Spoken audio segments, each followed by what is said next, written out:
നമസ്കാരം. സംസ്ഥാനത്തെ 1 മുതൽ 5 വരെ ക്ലാസുകളിൽ അധ്യയന വർഷത്തിലെ പ്രവൃത്തി ദിനങ്ങൾ വീണ്ടും 200 ആക്കി കുറയ്ക്കും.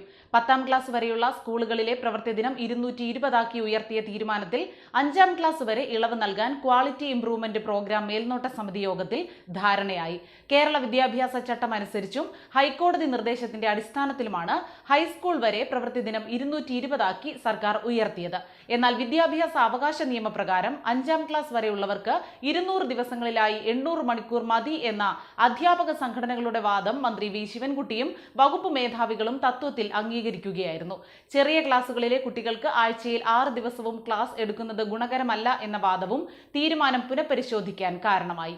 വിദ്യാഭ്യാസ നിയമം അനുസരിച്ച് 6 മുതൽ 8 വരെ ക്ലാസുകൾക്ക് 1000 മണിക്കൂർ മതിയെന്നും 200 ദിവസം കൊണ്ട് തന്നെ ഇത്രയും സമയം ലഭിക്കുമെന്നും അധ്യാപക സംഘടനാ പ്രതിനിധികൾ യോഗത്തിൽ ചൂണ്ടിക്കാട്ടി. എന്നാൽ ഈ ക്ലാസുകാർക്ക് 220 ദിവസം വേണമെന്ന് നിയമത്തിലും ഉണ്ടെന്ന് ചൂണ്ടിക്കാട്ടിയിട്ടുണ്ട്. ഇത് അംഗീകരിച്ചില്ലെങ്കിലും സാധ്യത പരിശോധിക്കാൻ പ്രിൻസിപ്പൽ സെക്രട്ടറി റാണി ജോർജിനെ മന്ത്രി ചുമതലപ്പെടുത്തി. പ്രവൃത്തി സമയം 1 മണിക്കൂർ കൂടി വർദ്ധിപ്പിച്ച് പ്രവൃത്തി ദിനങ്ങൾ പഴയപടി നിലനിർത്തണം എന്ന വാദവും മന്ത്രി അംഗീകരിച്ചില്ല. അതേസമയം UGC നെറ്റ് പരീക്ഷ കേന്ദ്ര സർക്കാർ റദ്ദാക്കിയതോടെ നാഷണൽ ടെസ്റ്റിംഗ് ഏജൻസിയുടെ വിശ്വാസ്യത തന്നെ ചോദ്യം ചെയ്യപ്പെടുകയാണെന്ന് വിദ്യാഭ്യാസ മന്ത്രി വി ശിവൻകുട്ടി. 317 നഗരങ്ങളിലായി 9 ലക്ഷത്തിലധികം പേരാണ് പരീക്ഷ എഴുതിയത്. ഇതിന് മറുപടി പറയേണ്ട ഉത്തരവാദിത്തം കേന്ദ്ര സർക്കാരിന് തന്നെയാണ്.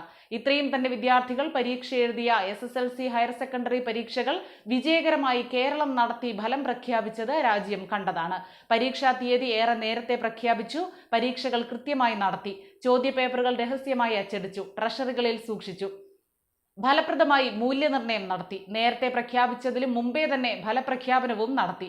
ഉപരിപഠനത്തിനുള്ള എല്ലാ സൗകര്യങ്ങളും ഒരുക്കി. ഒരു പരാതി പോലും ആർക്കും ഉണ്ടായിട്ടില്ല. വിദ്യാർത്ഥികളോടും രക്ഷിതാക്കളോടുമുള്ള ഉത്തരവാദിത്വമാണ് സംസ്ഥാന സർക്കാർ നിറവേറ്റിയത്.